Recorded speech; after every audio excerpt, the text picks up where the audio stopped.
नरेंद्र मोदी के 20 साल बेमिसाल। आज प्रधानमंत्री नरेंद्र मोदी ने सत्ता में पूरे किए हैं 20 साल। 7 अक्टूबर 2001 को संभाला था गुजरात के मुख्यमंत्री का पद और तभी से सत्ता के शीर्ष पर बने हुए हैं नरेंद्र मोदी। 12.5 साल तक मोदी ने संभाला था गुजरात के मुख्यमंत्री का पद। वहीं पिछले 7 साल से प्रधानमंत्री का पद संभाल रहे हैं नरेंद्र मोदी। मुख्यमंत्री रहते हुए उन्होंने गुजरात को देश में नई पहचान दिलाई। प्रधानमंत्री रहते हुए उन्होंने भारत का नाम रोशन किया। नए नए प्रयोग करने वाले शासक के रूप में बनी मोदी की पहचान। 2 दशक के कार्यकाल में उन्हें अनेक पुरस्कार भी मिले हैं। लोकप्रियता के मामले में मोदी ने तमाम वैश्विक नेताओं को पीछे छोड़ा है। मोदी देश के पहले राजनेता हैं जो लगातार 20 वर्षों से सर्वोच्च पद पर हैं। 50 साल से राजनीति में हैं, लेकिन 50 की उम्र तक नहीं लड़ा कोई भी चुनाव। 5 दशकों में पहले प्रधानमंत्री जो लगातार दूसरी बार पूर्ण बहुमत से सत्ता में आए। राजनीतिक जीवन के बावजूद परिवार को राजनीति से दूर रखा। 20 सालों में मिले उपहारों पुरस्कारों द्वारा दान कर चुके 100 करोड़ रुपए से अधिक। वहीं कश्मीर से अनुच्छेद 370 हटाने और सर्जिकल स्ट्राइक करके सभी को चौंकाया है। बेहद अहम फैसले प्रधानमंत्री रहते हुए नरेंद्र मोदी ले रहे हैं और 20 साल सियासत में यानी कह सकते हैं सत्ता में उनके पूरे हो चुके हैं। आज ही प्रधानमंत्री नरेंद्र मोदी ने पूरे किए 20 साल। 7 अक्टूबर 2001 को गुजरात के मुख्यमंत्री का पद संभाला था और इसके बाद लगातार ये सफर जारी है जो 20 वर्षों का आज पूरा हुआ।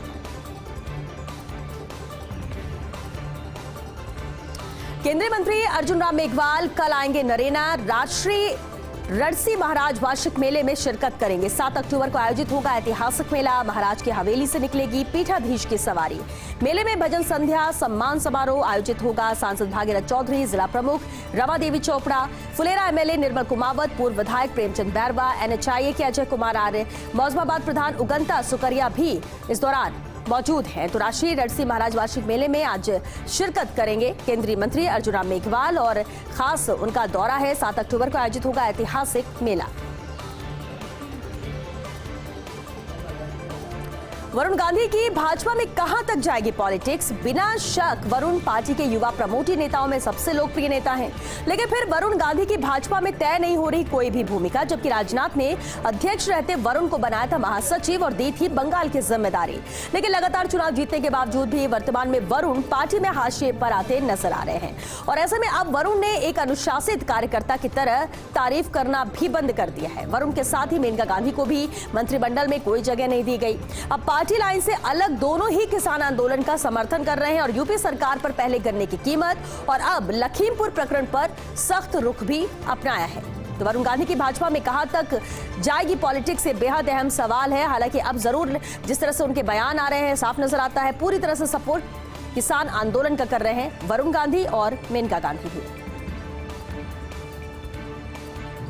मुख्यमंत्री अशोक गहलोत ने पीएम मोदी को पत्र लिखा है जिसमें उन्होंने कहा है कि राजस्थान को इस वर्ष खरीफ में केंद्र द्वारा मात्र 3.07 लाख मीट्रिक टन डीएपी ही उपलब्ध करवाया गया, जबकि 4.5 लाख मीट्रिक टन डीएपी की मांग की गई थी। अक्टूबर में 1.5 लाख मीट्रिक टन डीएपी की मांग की गई। केंद्र ने मात्र 67,890 मीट्रिक टन डीएपी ही यहां पर आवंटित किया और इससे राज्य में डीएपी की कमी हो गई है। राज्य में इस वर्ष लगभग 50 लाख हेक्टेयर क्षेत्र में चना सरसों की बुआई होना अपेक्षित है। गहलोत ने पीएम से 2.5 लाख मीट्रिक टन डीएपी उपलब्ध करवाने हेतु पत्र लिखकर अनुरोध भी किया है। कांग्रेस की विपक्ष से कैसे होगी साझेदारी? कांग्रेस नेता चाहते हैं सभी विपक्षी पार्टियां एकजुट हों, केंद्र सरकार के खिलाफ सभी पार्टियां एक मंच पर आएं। लेकिन जब प्रादेशिक पार्टियां ही कांग्रेस के खिलाफ बनेंगी, भाजपा की बी टीम, तो फिर भाजपा के खिलाफ एक साथ आने वाली सोच कैसे बनेगी? जब प्रादेशिक पार्टी किसी राज्य में चुनाव लड़ती है तो कांग्रेस नेता उसे देते हैं भाजपा की बी टीम करार।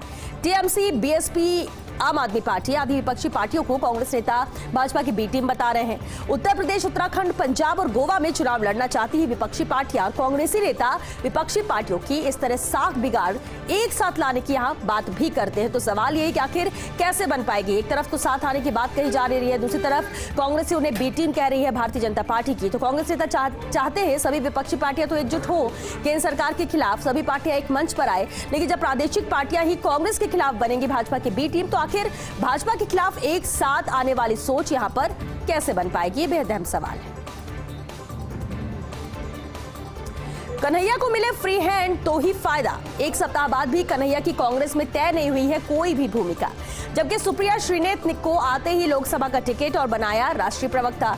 लेकिन अभी तक कन्हैया कुमार को कांग्रेस ने नहीं सौंपी किसी तरह की कोई जिम्मेदारी। हालांकि जिग्नेश मेवानी विधायकी बचाने के लिए पूरी तरह कांग्रेस में शामिल नहीं हुए, लेकिन जब कन्हैया के साथ ऐसा कुछ नहीं तो फिर कांग्रेस क्यों देरी कर रही है। इधर बिहार में राजद नेता शिवानंद तिवारी ने तो उनकी उपयोगिता पर ही सवाल खड़े किए और कन्हैया को कांग्रेस स्वतंत्र रूप से कोई काम करने देगी तभी किसी काम आएंगे, ये भी कहा। पहली बार बिना सब्सिडी 900 पार हुआ घरेलू गैस सिलेंडर। घरेलू गैस सिलेंडर के दाम फिर बढ़े हैं।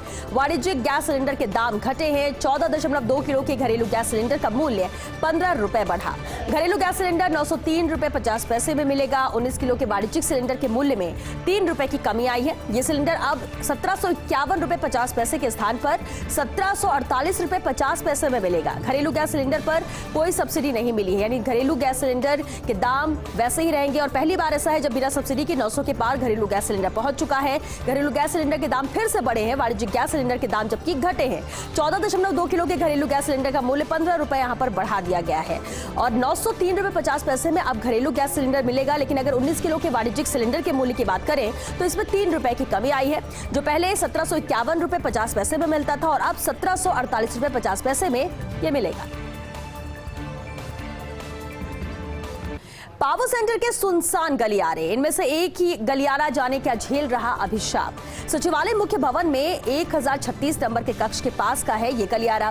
अशोक सिंघवी जब थे सचिवालय में तब से ही यहां ग्रहण लगा है।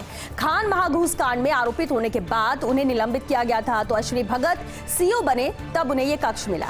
लेकिन ईसीआई के निर्देश पर उन्हें हटाकर आनंद कुमार को तब नया सीओ बनाया गया था। जब सुधांशु पंत केंद्र से राजस्थान लौटे तो उन्हें मिला था यह कक्ष, लेकिन 2 माह में ही उनकी सेवाएं अस्थायी रूप से केंद्र को सौंपी गई और इस दौरान आईएएस नवीन जैन और रिटायर्ड आईएएस केसी वर्मा थोड़े ही समय रहे यहां। उधर सुधांशु पंत केंद्र से लौटे तब से इस कक्ष में नहीं बैठे और ऐसे में 1 साल से ज्यादा समय से ये कक्ष और इसके पास का गलियारा खाली है।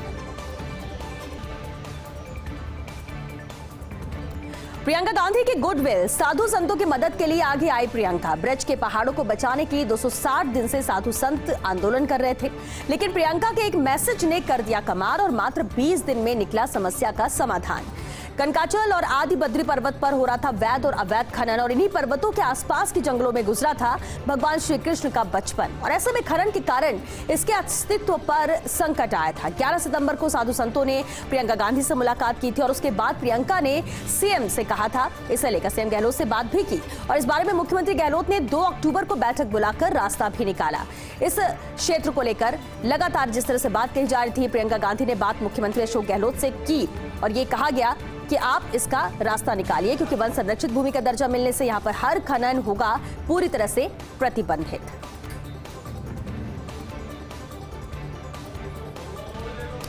रेलवे प्रशासन की नवरात्रि और दिवाली के लिए तैयारियां जारी हैं। 54 ट्रेनों में 74 कोच बढ़ाए गए हैं।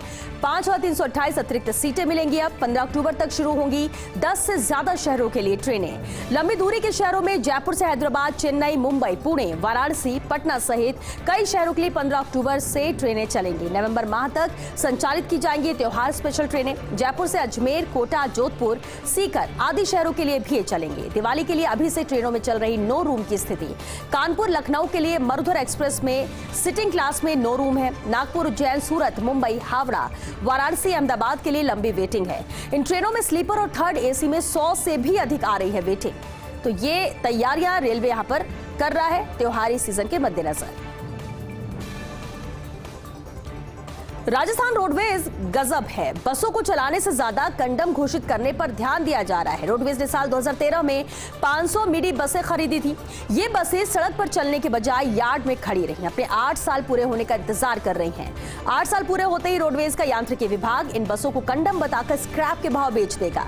अभी इनमें से करीब 100 बसें ही सड़क पर चल रही हैं। शेष 400 बसें मेंटेनेंस के अभाव में यार्ड में खड़ी हैं और अगले 1 से 1.5 साल बाद इन्हें कंडम बता दिया जाएगा। तो यानी पूरी तरह से फोकस यहाँ पर आता है कि जो बसें खराब हो रही है, जो कंडम हो रही है, उस पर ज्यादा फोकस यहां किया जा रहा है राजस्थान रोडवेज के द्वारा। अब नया वाहन खरीदने पर और अधिक ढीली होगी जेब। विभिन्न श्रेणियों के वाहनों के रजिस्ट्रेशन शुल्क में बढ़ोतरी हुई है। मोटरसाइकिल के रजिस्ट्रेशन में लगेंगे 300 रुपए, रिन्यूअल के 100 रुपए लगेंगे और मीडियम गुड्स और पैसेंजर व्हीकल रजिस्ट्रेशन पर लगेंगे अब 1000 रुपए। इंपोर्टेड 4 व्हीलर के रजिस्ट्रेशन के 5000, रिन्यूअल के देने होंगे 40,000 रुपए। अगर वाहनों के रिन्यूअल में करेंगे देरी तो हर महीने देनी होगी आपको लेट फीस भी। 1 अप्रैल 2022 से लागू होंगी बढ़ी हुई दरें, यानी कि अब और ज्यादा जेब ढीली करनी पड़ेगी 1 अप्रैल 2022 से। Jhalawar Kalisindh thermal power plant को फिर झटका लगा है। 600 मेगावाट की पहली इकाई यहां बंद हुई है। ट्यूब लीकेज के कारण बिजली उत्पादन यहां बंद हुआ है। कालीसिंध पावर प्लांट में एक इकाई ही यहां पर बिजली की उत्पादन कर रही है, दूसरी इकाई पहले से ही बंद है। गीला मिट्टीदार कोयला बिजली उत्पादन में यहां रोड़ा बन रहा है। लगातार कोयले की कमी और गीले कोयले की कमी से ये प्लांट जूझ रहा है। 4 रैक की जगह 3 रैक ही पहुंच रही कालीसिंध प्लांट में। कोयले का स्टॉक होने पर ही दूसरी यूनिट से बिजली उत्पादन अब शुरू होगा। चुनावी मजबूरी बना लखीमपुर समझौता। इतनी फुर्ती से हुआ समझौता बना है मिसाल। यूपी सरकार ने किया गजब का डैमेज कंट्रोल। आश्रितों को मुआवजा तो दोषियों पर एक्शन की बात की, क्योंकि यूपी चुनाव से पहले नहीं चाहते कोई नया आंदोलन। राज्य सरकार भाजपा नेतृत्व किसी भी आंदोलन से बचना चाहता है और वैसे एक कृषि कानूनों के खिलाफ 10 माह से आंदोलन चल रहा है पर अभी भी मौन है। लेकिन लखीमपुर प्रकरण से बिगड़ती बात को लेकर लिया गया तुरंत ही एक्शन और उत्तर प्रदेश चुनाव नहीं होते तो शायद लखीमपुर प्रकरण भी यहां पर लंबा खिंचता, लेकिन इसे तुरंत ही इस पर एक्शन लिया गया, समझौता हुआ। और चलिए 6 न्यूज ब्लास्ट में फिलहाल के लिए इतना ही। नमस्कार।